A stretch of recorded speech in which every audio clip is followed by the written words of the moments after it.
why do I feel stuck? Or why can't I move forward in life? Why is there a constant battle inside myself? Yeah, those things. Yeah. Yeah. Yeah.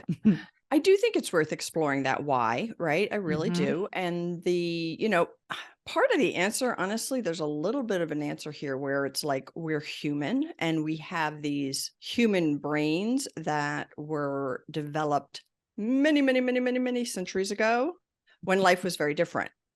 And so we have innate elements in our brain of focusing on the negative, right? Like it's very well proven. We tend to focus on the negative, right? We have a very strong amygdala, that fight, flight, and freeze response, right? Because daily survival, when humans first, were in caveman Right. times, survival was a constant threat, right? So much of our brain is like focused on survival, yet most of us aren't living there now in terms of any kind of real physical danger threat.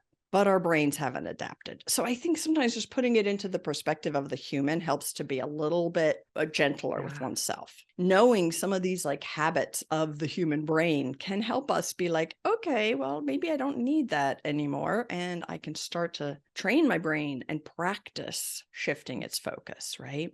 Yeah, I love that. Now, I want to ask you, what about for people that might be in actual survival mode now? Because I once heard something from Joe Dispenza that said if you're in survival, you can't be in like creator mode. They can't exist at the same time.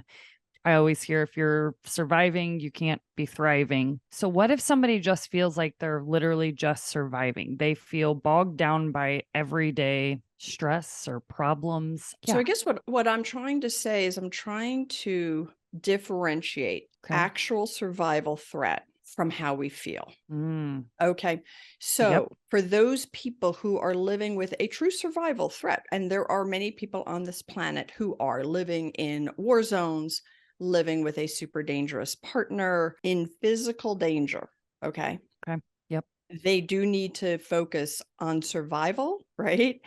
Yeah. And hopefully, it's way too complicated to address Right. that entire scope, but that's a Yeah. totally different thing, right? Yep. If you Okay. are in the middle of a highway and a car is barreling down on you, you need your fight, flight, freeze response. Yeah. And you're not listening to this video or audio Yep. or podcast, right? So, for everybody who's listening to this podcast, they are what I would call safe enough. So, the practice is in recognizing my brain, my cognitive frontal lobe knows that I am safe enough right now to be listening to a podcast. My body may not feel it. So, how do I begin those practices to help my body feel that? So, when I talk about how our brain was geared towards survival, I mean, it was geared towards like you walk out of your cave and a saber-toothed tiger is going to eat you if you're not careful.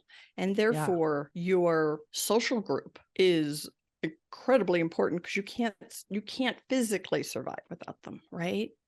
Yep. So actually, and this also goes to the why, which is for, many of us and many of our listeners, they had traumatic childhoods. And as a child, this was survival based. So some people lived through trauma where they were in physical danger. Others, perhaps emotional danger, but emotional danger to a child is a physical danger.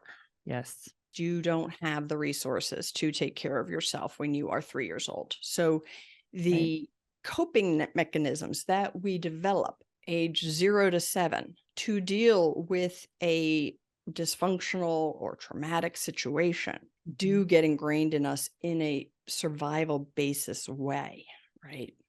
So Yeah. then part of the work also later in life, and one of the reasons to go into the why is to be like, okay, that's why my brain thinks I'm in danger every time my boss yells at me, but I'm actually not in physical danger.